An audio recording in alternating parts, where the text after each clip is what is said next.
கனமழையின் காரணமாக தலைநகர் டெல்லியின் பிரதான பகுதிகள் பெருவெள்ளத்தில் தத்தளித்து வருகின்றன. வெள்ளிக்கிழமை நள்ளிரவு முதல் பெய்து வரும் கனமழையால் முக்கிய சாலைகள் மற்றும் சுரங்கப்பாதைகள் நீரில் மூழ்கி போக்குவரத்து கடுமையாக பாதிக்கப்பட்டுள்ளது. குறிப்பாக சாஸ்திரி பவன், ஆர்கேபுரம், மோதி பார்க், ஹித்வாய் நகர் உள்ளிட்ட பகுதிகள் வெள்ளக்காடாக காட்சியளிக்கின்றன. டெல்லியில் உள்ள ஹரிநகர் பகுதியில் கனமழையால் சுவர் இடிந்து விபத்துக்குள்ளானது. இதில் 2 சிறுவர்கள் உட்பட 8 பேர் பரிதாபமாக உயிரிழந்துள்ளனர். மழை தொடரும் நிலையில் இந்திய வானிலை ஆய்வு மையம் டெல்லிக்கு மஞ்சள் அலர்ட் எச்சரிக்கை விடுத்துள்ளது. பொதுமக்கள் எச்சரிக்கையாக இருக்க வேண்டும் எனவும் தேவையின்றி வெளியில் செல்வதை தவிர்க்க வேண்டும் எனவும் அறிவுறுத்தியுள்ளது.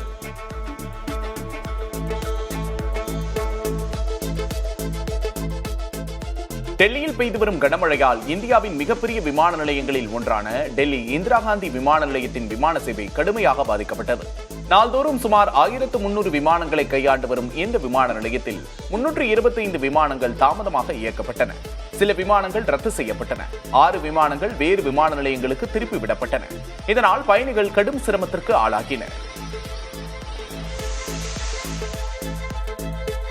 மேக வெடிப்பு, நிலச்சரிவு, திடீர் வெள்ளம் காரணமாக இமாச்சல பிரதேசத்தில் 400க்கும் மேற்பட்ட சாலைகள் மூடப்பட்டுள்ளன. இந்த பருவமழை காலத்தில் நடந்த இயற்கை பேரிடரால் இதுவரை 112 பேர் இமாச்சல பிரதேசத்தில் உயிரிழந்துள்ளனர். மேலும் 37 பேர் காணாமல் போயுள்ளனர். இது மட்டுமின்றி 704 மின்மாற்றிகள் மற்றும் 178 குடிநீர் திட்டங்களும் பாதிக்கப்பட்டுள்ளன. பருவமழை தொடங்கிய கடந்த ஜூன் 20ஆம் தேதி முதல் தற்போது வரை இமாச்சல பிரதேசத்திற்கு 1988 கோடி ரூபாய் இழப்பு ஏற்பட்டுள்ளதாக அரசு அறிவித்துள்ளது. ஹிமாச்சல் வானிலை ஆய்வு மையம் திங்கட்கிழமை முதல் வியாழக்கிழமை வரை இடி மின்னலோடு கூடிய கனமழை அல்லது மிக கனமழைக்கான ஆரஞ்ச் அலர்ட் எச்சரிக்கையை விடுத்துள்ளது. இதனால் அம்மாநில மக்கள் பெரும் பதற்றத்துக்கு ஆளாகியுள்ளனர். இமாச்சல பிரதேசத்தில் இதுவரை 58 திடீர் வெள்ளங்கள், 30 மேக வெடிப்புகள் மற்றும் 51 பெரிய நிலச்சரிவுகள் ஏற்பட்டுள்ளது குறிப்பிடத்தக்கது.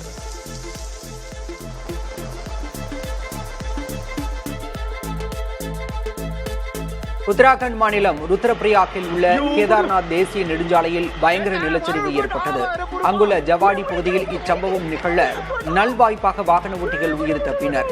நிலச்சரிவால் தேசிய நெடுஞ்சாலை மூடப்பட்டது. இதனால் கேதார்நாத் யாத்திரையும் தற்காலிகமாக நிறுத்தப்பட்டுள்ளது.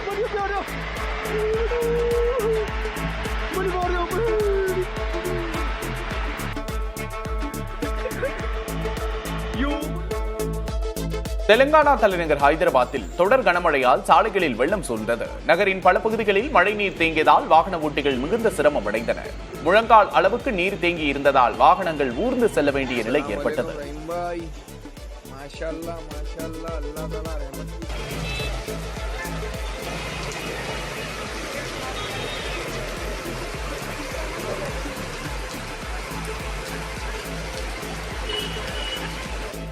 மதுரை மாவட்டம் உசிலம்பட்டி மற்றும் அதன் சுற்று வட்டாரங்களான தொட்டப்பநாயக்கனூர், வாலாந்தூர், செல்லம்பட்டி, எருமார்பட்டி, எழுமலை உள்ளிட்ட பகுதிகளில் 2 மணி நேரத்திற்கு மேலாக இடியுடன் கனமழை வெளுத்து வாங்கியது. இதனால் உசிலம்பட்டி நகர்ப்பகுதி சாலையில் தண்ணீர் பெருக்கெடுத்தது. வாகனங்கள் தண்ணீரில் ஊர்ந்து சென்றன.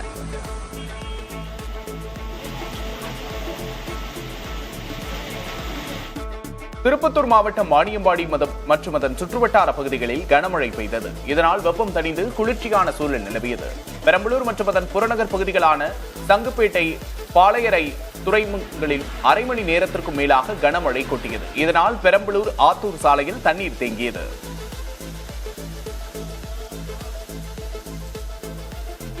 மத்திய அரசால் முடியாததை தாம் செய்வதால் அதிமுகவினருக்கு வயிற்றெரிச்சல் ஏற்பட்டுள்ளதாக முதல்வர் மு.க.ஸ்டாலின் விமர்சித்துள்ளார். பல்லாவரத்தில் பயனாளிகளுக்கு வீட்டுமனை பட்டாக்களை வழங்கிய முதல்வர் அடிப்படை கூட தெரியாத பழனிசாமி அறிவுஜீவி போல அறிக்கை வெளியிடுவதாக கடுமையாக சாடினார். நாட்டில் வளர்ச்சியடையும் மாநிலங்களின் பட்டியலில் தமிழ்நாடு முன்னிலையில் இருப்பதாகவும் முதல்வர் பெருமிதப்பட்டார்.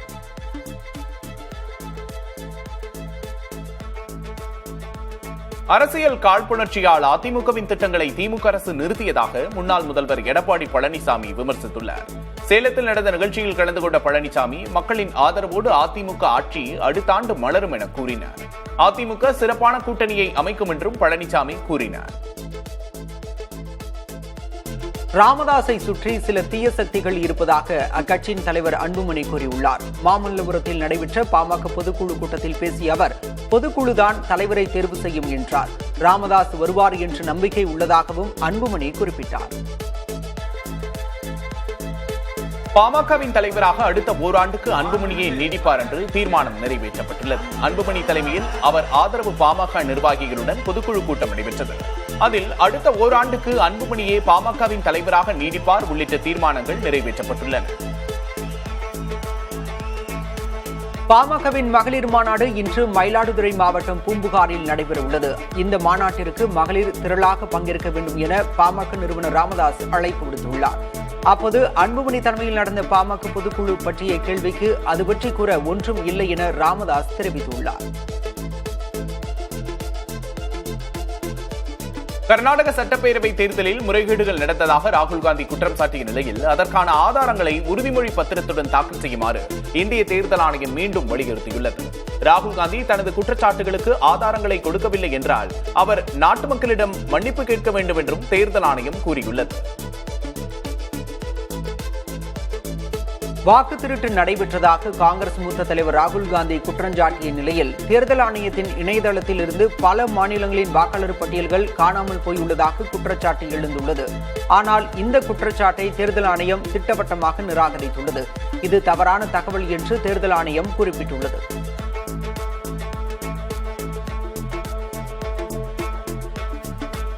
ஆபரேஷன் சிந்தூர் தாக்குதலில் பாகிஸ்தான் விமானப்படையின் 5 போர் விமானங்களை இந்திய விமானப்படை சுட்டு வீழ்த்தியதாக இந்திய விமானப்படை தலைமை தளபதி AP சிங் தெரிவித்தார்.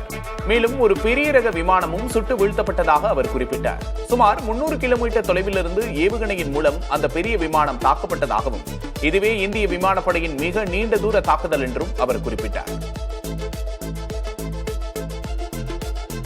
ஆபரேஷன் சிந்தூர் தாக்குதலில் பாகிஸ்தானின் ஒரு விமானம் கூட இந்தியாவால் சுட்டு வீழ்த்தப்படவில்லை என அந்நாட்டு பாதுகாப்புத்துறை அமைச்சர் தெரிவித்துள்ளார்.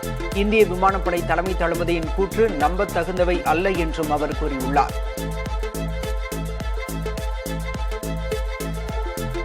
அமெரிக்க அதிபர் டொனால்டு டிரம்ப் மற்றும் ரஷ்ய அதிபர் விளாடிமிர் புட்டின் இடையேயான சந்திப்புக்கு இந்தியா வரவேற்பு தெரிவித்துள்ளது. உக்ரைன் போரை முடிவுக்கு கொண்டு வரவும் அமைதியை ஏற்படுத்தவும் இந்த சந்திப்பு வழிவகுக்கும் என்று இந்தியா நம்புவதாக வெளியுறவுத்துறை அமைச்சகம் குறிப்பிட்டுள்ளது. நியூயார்க் நகரின் புகழ்பெற்ற டைம்ஸ் சதுக்கத்தில் நடைபெற்ற துப்பாக்கிச் சூட்டில் 3 பேர் காயமடைந்தனர். அவர்கள் உடனடியாக மீட்கப்பட்டு மருத்துவமனையில் அனுமதிக்கப்பட்டுள்ளனர். இந்த சம்பவம் தொடர்பாக ஒருவரை கைது செய்துள்ள காவல்துறையினர் தொடர்ந்து விசாரணை நடத்தி வருகின்றனர். காசாவை கைப்பற்ற இஸ்ரேல் திட்டமிட்டுள்ளதாக வெளியான தகவலுக்கு பிரதமர் பெஞ்சமின் நேத்தன்யாகு விளக்கம் அளித்துள்ளார். காசா நகரை நிரந்தரமாக ஆக்கிரமிக்கவில்லை எனவும் ஹமாஸிலிருந்து விடுவித்து அமைதியான குடிமை நிர்வாகத்தை உருவாக்க உதவுவதே இலக்கு என்றும் இஸ்ரேல் பிரதமர் பெஞ்சமின் நேத்தன்யாகு தெரிவித்துள்ளார். இந்தியா பாகிஸ்தான் போரை நிறுத்தியதாக அமெரிக்க அதிபர் டிரம்ப் மீண்டும் கூறியது குழப்பத்தை ஏற்படுத்தியுள்ளது. அமெரிக்க அதிபர் டிரம்ப் முன்னிலையில் அர்மேனியா அசர்பைஜான் இடையே அமைதி ஒப்பந்தம் மேற்கொள்ளப்பட்டது. வெள்ளை மாளிகையில் நடைபெற்ற இந்த நிகழ்வின் போது இந்தியா பாகிஸ்தான் ஒப்பந்தத்தை தொடர்ந்து மற்றொரு அமைதி ஒப்பந்தம் மேற்கொள்ளப்பட்டது என்று டிரம்ப் கூறினார்.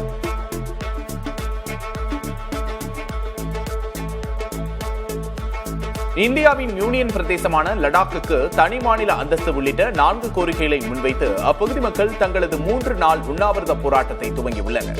கடந்த 5 ஆண்டுகளாக மத்திய உள்துறை அமைச்சகத்தின் அதிகாரிகளுடன் பலமுறை பேச்சுவார்த்தை நடத்தியுள்ள நிலையில் அடுத்த கட்ட பேச்சுவார்த்தை தொடர்ந்து தாமதமாக்கப்பட்டு வருவதால் அவர்கள் தங்களது உண்ணாவிரத போராட்டத்தை துவங்கியுள்ளனர்.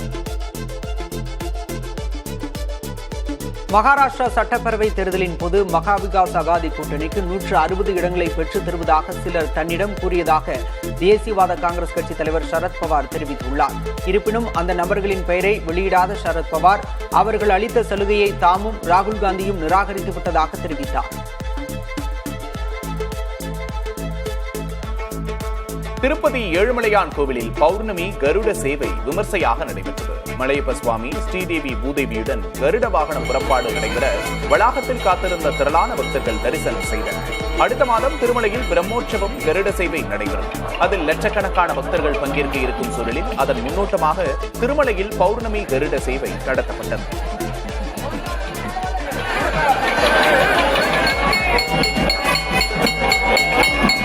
மதுரை அழகர் கோயிலில் உள்ள 18ஆம் படி கருப்பணசுவாமி கோயிலின் சன்னதி கதவுகள் திறக்கப்பட்டு படிப்பூஜை மற்றும் சந்தன சாத்துப்படி நிகழ்ச்சி விமரிசையாக நடைபெற்றது. ஆண்டுக்கு ஒருமுறை ஆடி பௌர்ணமி நாளில் நடத்தப்படும் நிகழ்ச்சிக்காக ஏராளமான பக்தர்கள் குவிந்தனர். தொடர்ந்து 18 படிகளுக்கும் சிறப்பு பூஜைகள் செய்யப்பட்டன. சந்தனம் சாத்தப்பட்டு சன்னதி கதவுகள் திறக்கப்பட்டதும் கூடியிருந்தோர் பக்தி முழக்கமிட்டனர்.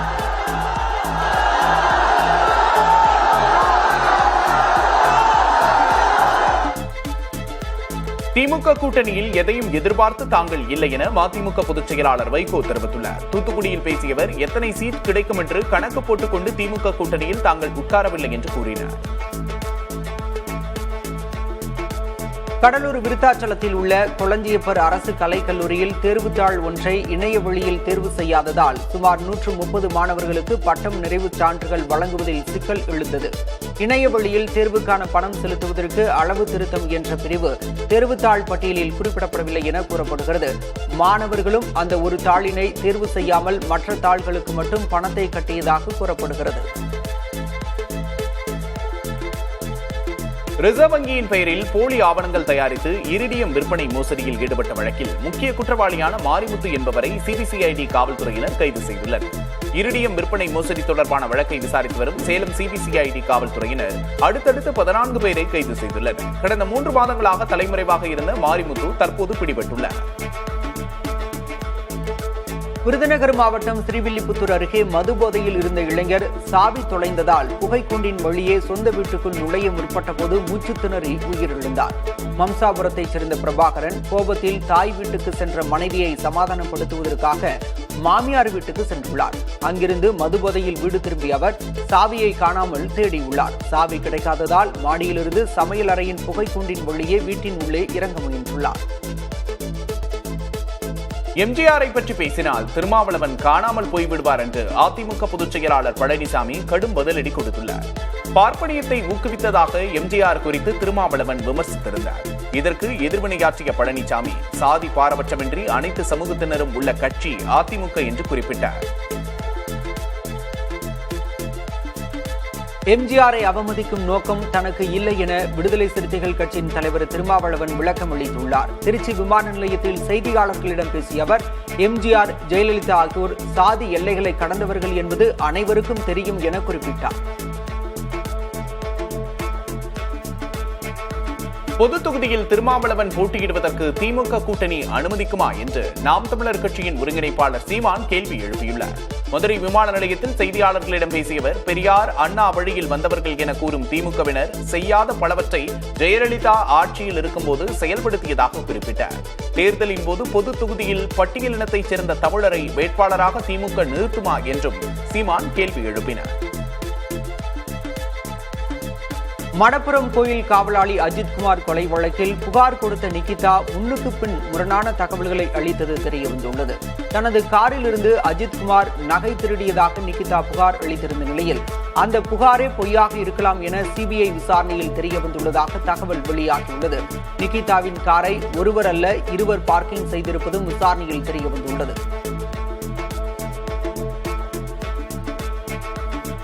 சென்னை மாநகராட்சியின் கீழ் பணியாற்றும் தூய்மை பணியாளர்கள் பணி நிரந்தரம் செய்ய கோரி 9வது நாளாக போராட்டத்தில் ஈடுபட்டனர். அரசு தரப்பில் அமைச்சர் சேகர்பாபு, சென்னை மாநகராட்சியின் மேயர் பிரியா உள்ளிட்டோர் தொழிலாளர்களிடம் பேச்சுவார்த்தை நடத்தி சென்றனர். அரசு தரப்பில் நடந்த பேச்சுவார்த்தையில் உடன்பாடு எட்டப்படாத நிலையில் அதிகாரிகள் மட்டத்திலான பேச்சுவார்த்தை நடத்த வேண்டும் என்று தூய்மை பணியாளர்கள் கோரிக்கை விடுத்துள்ளனர். சென்னை மாநகராட்சியின் முதல் 3 மண்டலங்களில் தெருநாய்களுக்கு தடுப்பூசி போடும் பணிகள் தொடங்கப்பட்டுள்ளதாக மேயர் பிரியா கூறியுள்ளார். சென்னை மாத்தூர் MMDA பூங்காவில் நடைபெற்ற நிகழ்வுக்கு பின்னர் செய்தியாளர்களிடம் பேசிய அவர் போராட்டத்தில் ஈடுபட்டு வரும் தூய்மை பணியாளர்களுடன் மீண்டும் பேச்சுவார்த்தை நடத்தி சுமூக தீர்வு எட்டப்படும் என்றார். பாஜக தேசிய பொதுச் செயலாளர் PL சந்தோஷ் புதிதாக தேர்வான கட்சியின் தமிழக நிர்வாகிகளோடு ஆலோசனை நடத்துகிறார். இதில் மாநில தலைவர் நயினார் நாகேந்திரன், அண்மையில் புதிதாக தேர்ந்தெடுக்கப்பட்ட மாநில நிர்வாகிகள் உள்ளிட்டோர் பங்கேற்பார்கள் என்று தெரிவிக்கப்பட்டுள்ளது. தமிழக சட்டமன்ற தேர்தலுக்கு தயாராகும் வகையிலும் வலுவான கூட்டணியை அமைக்கும் முனைப்பிலும் இந்த ஆலோசனை கூட்டம் நடைபெறவுள்ளது. சென்னை சூளைமேட்டில் தூங்கிக் கொண்டிருந்த மகனை தாய் வெட்டி படுகொலை செய்த வழக்கில் திடீர் திருப்பம் ஏற்பட்டுள்ளது. கணவருடன் ஏற்பட்ட கருத்து வேறுபாடு காரணமாக பிரமிளா என்பவர் தனது 2 மகன்களுடன் தனியாக வசித்து வந்தார். இதில் முகில் என்ற இளைஞர் போதை பழக்கத்திற்கு அடிமையானதாக கூறப்படுகிறது. இதனால் ஆத்திரமடைந்த அவரது சகோதரர் வசந்தகுமார் முகிலை கழுத்தறுத்து கொலை செய்த நிலையில் மகனை காப்பாற்றுவதற்காக தாய் பிரமிளா கொலைப்பள்ளியை ஏற்றுக்கொண்டு காவல் நிலையத்தில் சரணடைந்தது விசாரணையில் தெரியவந்துள்ளது. இதனையடுத்து வசந்தகுமார் கைது செய்யப்பட்டுள்ளார். எல்லை தாண்டி மீன்பிடித்ததாக கூறி ராமேஸ்வரம் மீனவர்கள் 7 பேரை இலங்கை கடற்படையினர் கைது செய்ததை கண்டித்து மீனவர்கள் சாலை மறியல் போராட்டத்தில் ஈடுபட்டனர். தனுஷ்கோடிக்கும் கச்சத்தீவுக்கும் இடையே மீன்பிடித்துக் கொண்டிருந்த போது ரோந்து பணியில் ஈடுபட்டிருந்த இலங்கை கடற்படையினர் ராமேஸ்வரம் மீனவர்களை விரட்டி அடித்ததாக கூறப்படுகிறது. எனவே அச்சத்தில் மன்னார் கடல் பகுதியில் நுழைந்த மீனவர்களை சட்டவிரோதமாக மீன்பிடித்ததாக கூறி இலங்கை கடற்படையினர் கைது செய்திருக்கிறார்கள். இலங்கை கடற்படையினரால் கைது செய்யப்படும் மீனவர்களை உடனடியாக விடுவிக்க ஒருங்கிணைந்த நடவடிக்கைகளை மேற்கொள்ள வலியுறுத்தி வெளியுறவுத்துறை அமைச்சர் ஜெய்சங்கருக்கு முதல்வர் மு.க.ஸ்டாலின் கடிதம் எழுதியுள்ளார்.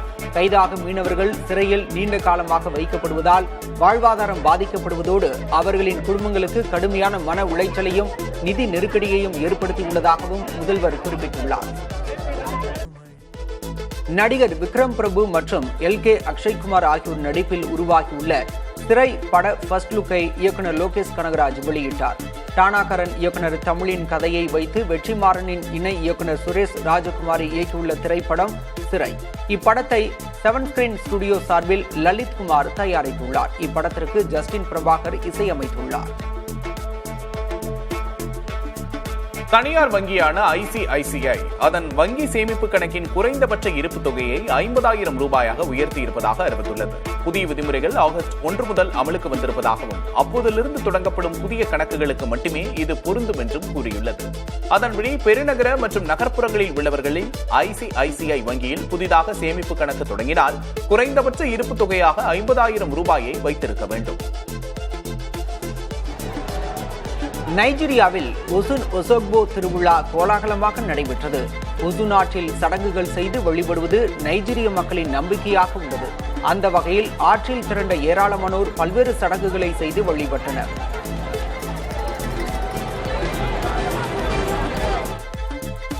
பாகிஸ்தானின் பலுசிஸ்தான் மாகாணத்தில் கடந்த 2 நாட்களில் பாதுகாப்பு படையினர் நடத்திய அதிரடி தாக்குதலில் 47 பயங்கரவாதிகள் கொல்லப்பட்டனர்.